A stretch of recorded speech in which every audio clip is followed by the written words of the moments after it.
Բոլորով միասնության և նվիրումի փառատոն Դիլիջանում։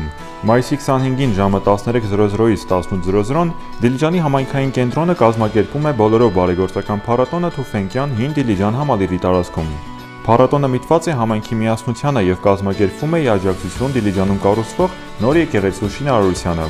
Բոլորով փառատոնն ընդգրկում է բազմաբովանդակ ծրագիր, այդ թվում ձեռագործ արտադրանքի ցուցահանդես վաճառք, վարպետության դասեր մեծահասակների ու երեխաների համար, կենդանի երաժշտական կատարումներ Nexus խմբի մասնակցությամբ, համայնքի բնակիչների մշակութային ելույթներ, վիճակահանություն հետաքրքիր մրցանակներով, այդ թվում UWC Դիլիջանի Just Dilijan IT ամառային ճամբարի մասնակցությամբ տոմս և տեղական ուտեստների վաճառք։ Միջոցառման ընթացքում հավաքագրված և հանգանակված բոլոր միջոցները կփոխանցվեն Դիլիջանում կառուցվող նոր եկեղեցու շինարարությանը, հնարավորություն ընձեռելով յուրաքանչյուր մասնակցի իր ներդրումն ունենալ համայնքի հոգևոր կյանքի զարգացման գործում։ Մուտքն ազատ է, լրացուցիչ տեղեկությունների համար կարող եք զանգահարել նշված հեռախոսահամարով։